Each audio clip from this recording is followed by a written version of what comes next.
Carl Gustav Jung, c'est un psychologue suisse du début du 20e siècle qui a eu quand même une assez grande importance dans la pensée occidentale, même si pourtant il y a peu de gens qui connaissent Jung, ou du moins il y a moins de gens qui connaissent Jung que ce qu'on pourrait penser. Donc cette vidéo-là va être une tentative d'expliquer les principaux concepts de sa pensée, de la pensée jungienne. Puis voilà, c'est un psychologue que je connaissais depuis longtemps. J'avais lu de ses textes il y a 3 ans à peu près. J'avais été un peu intéressé, mais aujourd'hui, ou plutôt il y a quelques jours, j'ai essayé de réapprendre un peu les concepts, revoir les bases en partant du début parce que je m'étais concentré sur certains aspects très précis de sa pensée sans regarder le grand portrait. Alors aujourd'hui, c'est ce que je vais faire. Puis je tiens à vous avertir que je m'y connais pas. Donc c'est vraiment juste pour synthétiser un peu ce que je viens d'apprendre. Donc pour commencer, qu'est-ce qu'est la psyché? Je pense que c'est le meilleur point d'entrée dans sa réflexion. La psyché, c'est l'ensemble des processus psychiques, je dirais des processus qui se passent dans notre intellect. Mais ici, quand je dis intellect, c'est pas seulement l'aspect logique de notre personnalité, c'est aussi l'aspect émotif, les affects, les émotions et éventuellement l'aspect spirituel, peut-être. Du moins, c'est ce que Carl Jung sous-entend à plusieurs endroits, puis dit clairement à d'autres. Donc, la psyché est faite de 3 parties. Le conscient, soit la partie de nous qu'on est capable d'avoir accès, l'inconscient personnel et l'inconscient collectif. Et donc l'inconscient englobe ces 2 aspects-là. Puis la différence entre l'inconscient personnel et l'inconscient collectif vient du fait que l'inconscient collectif, comme dit le nom, il est commun à tous, ou du moins il est commun à tous les gens d'un même peuple, d'une même culture, parce que c'est une partie de notre psyché qui va interpréter les événements qui se passent dans notre vie, notre expérience, ce qu'on vit à travers nos sens, va l'interpréter à travers le filtre potentiellement de nos réflexes ataviques, de nos affects communs, puis de façon générale de nos expériences communes, qui sont communes à toute l'humanité, puis qui sont communes aussi à une culture donnée. Ici, c'est un peu ambigu parce que il y a cette idée que l'inconscient collectif serait donné génétiquement, qu'on l'aurait tout de suite à la naissance, mais il y a aussi cette idée-là que l'inconscient est culturel, donc qu'il y a des aspects qu'on a justement, qu'on acquiert à travers notre environnement.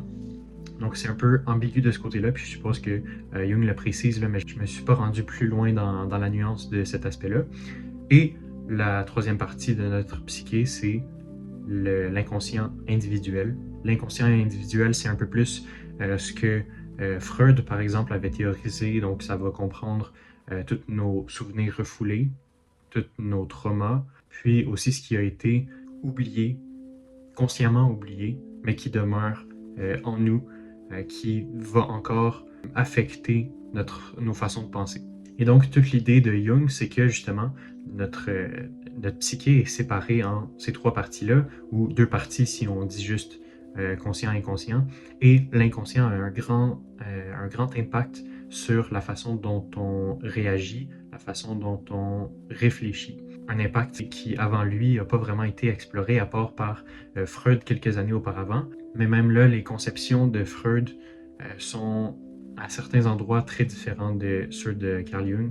Donc Carl Jung, à la base, c'était celui qui était censé continuer le mouvement psychanalytique de Freud, mais à travers le temps, a développé ses propres idées, ses propres concepts qui n'étaient plus vraiment en adéquation avec ce qu'avait écrit Freud. Et donc, pour entrer vraiment dans ce que Jung a fait précisément, on va ensuite parler des archétypes. Les archétypes, il y a plusieurs définitions, puis là, je les ai écrits, j'ai écrit ce que je pensais un peu parce que c'est un peu plus complexe à définir. Donc, la première idée, c'est que c'est une composante collective impersonnelle, puis active par laquelle va parler l'inconscient. Donc, ce sont des idées qui sont, encore une fois, communes, qui sont culturellement partagées, voire même plus que culturellement, elles sont communes à toute l'humanité. Puis, l'inconscient va amener des choses à la conscience ou va affecter nos affects et notre logique, notre raisonnement à travers ces archétypes-là. Une autre façon de le voir que j'aime beaucoup, c'est que les archétypes, c'est un motif récurrent dans l'expérience humaine, donc qui est commun encore une fois à toute l'humanité. Puis souvent ça va se refléter sous forme d'histoire, ça va être personnifié, même si on va en parler tout à l'heure de ça.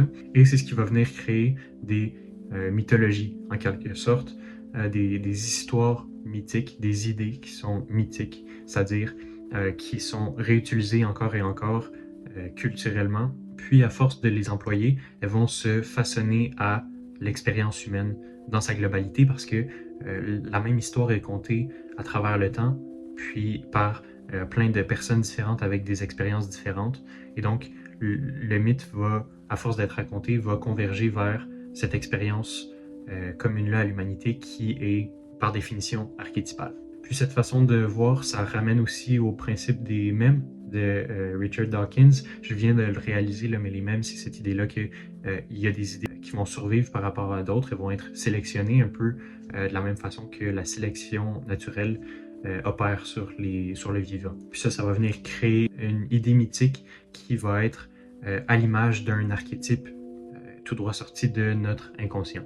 Maintenant, ces archétypes-là, ils sont en nous, ils sont inconscients et on va réagir selon ces archétypes-là. Nos expériences vont être filtrées à travers le prisme d'un archétype et un archétype, c'est une histoire en quelque sorte parce qu'on réfléchit sous forme d'histoire et donc on va interpréter ce qu'on vit, on va réfléchir à cette expérience-là comme une histoire et l'archétype va venir associer l'histoire qu'on s'est créée à une histoire qui est commune à l'humanité, qui va nous donner l'impression que les expériences humaines, au final, elles sont cycliques. Donc, cette idée-là qu'il y a plusieurs histoires qui sont communes à l'humanité, puis nous, on revit ces histoires-là. On revit toujours les mêmes cycles qui ont existé, que d'autres personnes ont déjà vécu, mais que nous aussi, potentiellement, on a déjà vécu et qu'on ne cesse de répéter. Maintenant, cette idée-là est importante parce que ça nous permet de briser les cycles vicieux d'autodestruction qu'il y a dans nos vies. Ce que je veux dire, c'est qu'en connaissant le cycle, en prenant en compte l'histoire archétypale qu'on fait de notre expérience humaine, on va être capable de voir où va nous mener notre expérience, notre vécu. Et donc, en connaissant les conséquences de cette histoire-là qu'on est en train de vivre ou revivre, puis on est capable de briser le cycle, de réaliser ce qui est en train de se passer et d'empêcher que ça arrive encore une fois. Et cette idée-là est importante parce que les archétypes, c'est inconscient. Il faut le prendre en réalisation, il faut le réaliser pour briser le cycle. Une autre raison pourquoi les archétypes sont importants, c'est que de nos jours, la religion, c'est de moins en moins quelque chose qui est présent dans le monde occidental. Et avec cette perte de religion-là, a été perdu le sens de nos vies. Puis évidemment, il a été retrouvé à travers plusieurs choses, notamment le nouvel âgisme, notamment certaines philosophies existentielles. On pensera à Camus, on pensera à Sartre. Mais dans l'ensemble, on a perdu le sens de nos vies.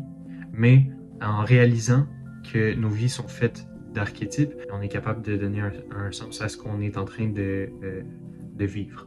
Puis enfin, une autre utilité de prendre conscience des archétypes, cette utilité-là, c'est d'alléger notre super-ego, donc de réaliser que beaucoup de nos actions sont imputables à cette partie-là de notre psyché qui est inconsciente, puis qui viennent parfois dominer des parties de nos vies sans qu'on le sache. Puis ça peut avoir des effets bénéfiques, mais aussi ça peut avoir des effets qui sont négatifs.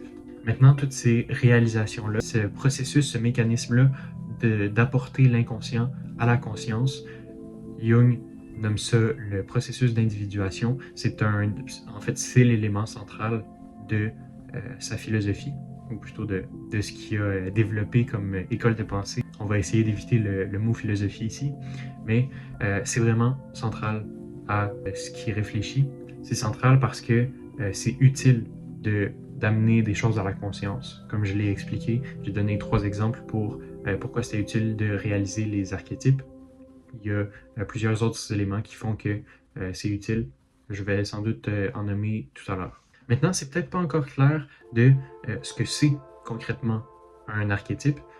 L'une des meilleures façons de le concevoir, c'est de regarder les archétypes qui sont personnifiés. les archétypes auxquels Jung a essayé d'incarner en un personnage qui nous est familier. Et donc, il y en a plusieurs. Je pense qu'il y en a 7 que j'ai devant moi. La persona, l'ombre, l'anima, le vieil homme sage, le fripon ou le farceur, le trickster, l'enfant, puis le soi. Je ne vais pas tout en parler, je vais juste aborder certains d'entre eux. Et pour commencer, la persona. La persona, c'est le masque social qu'on a. C'est l'aspect socialisé de nous-mêmes, la face de nous-mêmes qu'on montre aux autres. C'est aussi le mécanisme par lequel on va interpréter le monde extérieur et particulièrement interpréter les autres, voir les autres. Parce que nous aussi, on montre notre persona, on montre notre masque social, mais les autres également nous montrent leur masque social et pas le reste de leur personnalité. Ultimement, la persona, c'est l'archétype qui est le plus souvent amené à la conscience. On est conscient qu'on montre une certaine partie de nous-mêmes aux autres, puis qu'on va cacher une autre partie de nous-mêmes. Et par conséquent, on va souvent se suridentifier à notre persona, parfois même croire, dans les cas les plus extrêmes, que c'est la seule partie de nous-mêmes qui existe. Et cet archétype-là se définit par rapport, ou plutôt par opposition, à un second archétype, l'ombre. Puis l'ombre, c'est exactement l'inverse de la persona, donc c'est la partie de nous-mêmes que l'on cache aux autres. Puis ici, je dis qu'on le cache, mais parfois, des fois, ça va être conscient, des fois, ça va être aussi inconscient qu'on cache ces parties-là de nous-mêmes. Et par conséquent, ça va être inconscient qu'on les cache, mais ça peut aussi être inconscient qu'elles sont en nous. Donc, potentiellement, on n'a pas réalisé que cette partie-là de nous-mêmes, cette partie qui est cachée dans l'archétype de l'ombre, est en nous.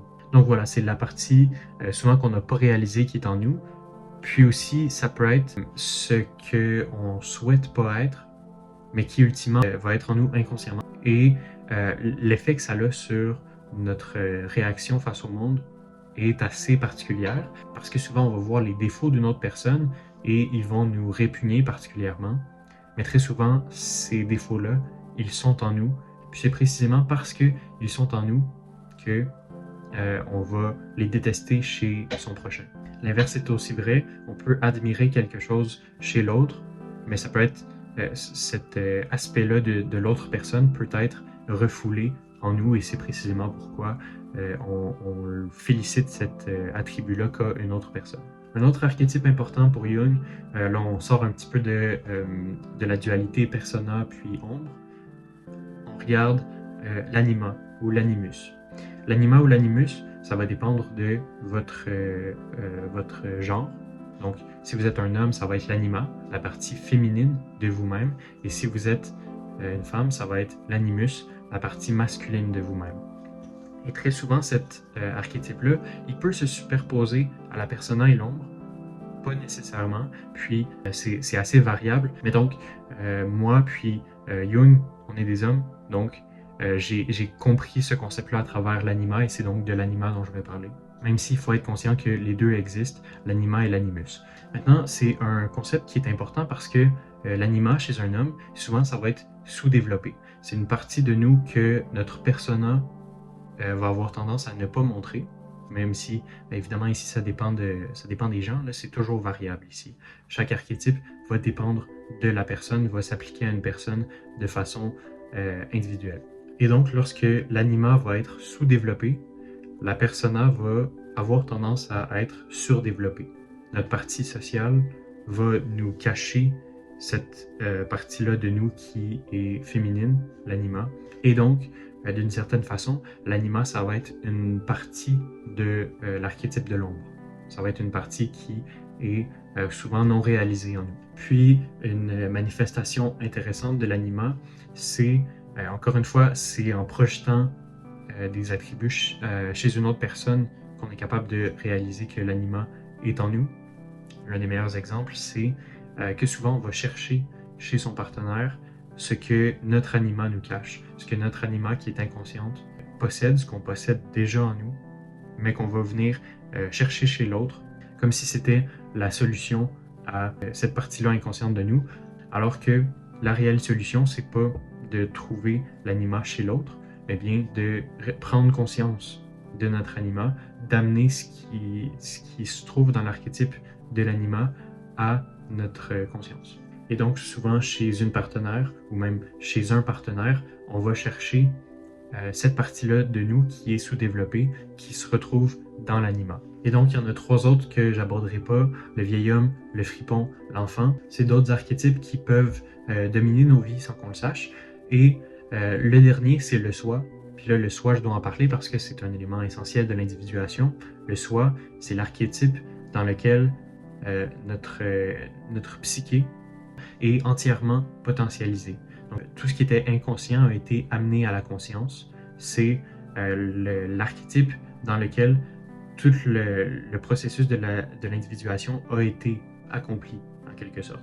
Donc ça, c'est l'idéal qu'on tente d'atteindre en développant notre soi. Une autre façon de comprendre les archétypes, puis alors que je parle, je réalise que pas mal toute ma vidéo a été concentrée sur cet aspect-là de l'archétype, mais je pense que c'est essentiel pour comprendre Jung. Une autre façon de comprendre ce qu'est un archétype, c'est de regarder les images archétypales. Donc, par rapport aux archétypes personnifiés, les images archétypales sont un peu plus personnelles ou culturelles. C'est des façons de concevoir certains archétypes, de les amener sous forme d'histoire.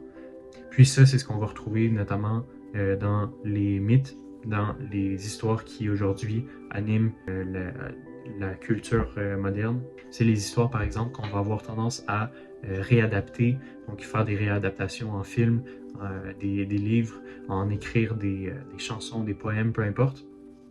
C'est les images qui sont récurrentes dans la société. L'une des images archétypales les plus importantes pour l'Occident, c'est l'image archétypale de Dieu, donc le Dieu du christianisme surtout. L'image archétypale de Dieu, c'est l'idée qu'il y a un personnage comme ça qu'on appelle Dieu qui agit en quelque sorte comme notre sauveur. C'est un personnage qui serait capable de régler nos problèmes, les problèmes que le soi ne serait pas capable de régler. Mais aujourd'hui, ou du moins c'est ce que Jung essaie de développer, c'est ce qu'il argumente. Aujourd'hui, le Dieu de la Bible, il est plus vraiment populaire, il est plus aussi loué qu'il l'était par exemple il y a 500 ans, parce que la façon dont il a été conceptualisé n'est plus en adéquation avec notre perception du nouménal, de cette sphère-là de l'existence qui nous dépasse, qu'on n'est pas capable de comprendre. Et donc, puisque le Dieu de la Bible semble plus vraiment être capable de répondre aux besoins modernes, aux problèmes modernes, il y a d'autres éléments, il y a d'autres concepts qui ont pris la place de l'image archétypale de Dieu. Ça va être par exemple l'argent, ça va être la science, ça peut être soi-même, etc., etc. Mais ces concepts-là ne viennent pas forcément remplacer l'entièreté de l'image archétypale de Dieu.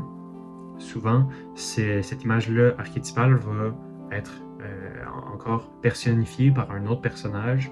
C'est par exemple ce qu'on retrouve avec les super-héros qui sont très populaires en ce moment. Les super-héros, ce sont des personnages qui vont généralement sauver l'humanité, qui vont régler des problèmes souvent existentiels au niveau de toute l'humanité que nous, on ne serait pas capable de régler. L'image que j'ai en tête personnellement, c'est Superman qui réussit à arrêter un météorite qui est sur le bord de s'écraser sur la Terre puis de provoquer une extinction. Mais il y a un paquet de super-héros aujourd'hui et n'importe quel peut être transposé ou peut être comparé à l'image archétypale initiale du Dieu du christianisme. Un autre sous-aspect de cette image-là, cette image archétypale, c'est une autre image archétypale, celle de Jésus. Puis là encore, certains super-héros correspondent à cette image-là et vont la remplacer parce que l'image archétypale de Jésus ne correspond plus à ce que nous on cherche comme homme moderne. Et donc, il y a plusieurs personnages qui viennent remplacer Jésus. Et ça, c'est vrai en ce moment, mais c'est aussi vrai avant que Jésus ait existé. C'est un peu plus facile que Dieu parce que le Dieu de la Bible, puis les autres dieux également, pas juste du monothéisme, là, mais pas mal tous les dieux ont cette image archétypale-là assez similaire. Mais pour Jésus, c'est un cas assez particulier où ça fait seulement 2000 ans que cette image-là est importante. Et ça implique qu'avant Jésus, il y avait d'autres images archétypales qui venaient occuper ce même espace-là. Aujourd'hui, c'est les super-héros, comme je l'ai dit, ça peut être aussi d'autres personnages, mais avant, il y en avait également. Puis cette idée-là que l'image archétypale de Jésus est nécessaire, l'image archétypale d'un sauveur qui va être plusieurs différents personnages à travers le temps, cette idée-là, je l'ai développée dans un essai d'à peu près 30 minutes que vous pouvez retrouver sur YouTube, les figures messianiques dans la science-fiction. Et donc, je vous recommande d'aller voir ma vidéo pour en apprendre plus sur cette image archétypale-là. Mais donc, ça conclut pas mal ce que je voulais parler pour aujourd'hui. J'espère que ça a été moindrement logique. Puis, je vous remercie beaucoup de l'avoir écouté. Merci.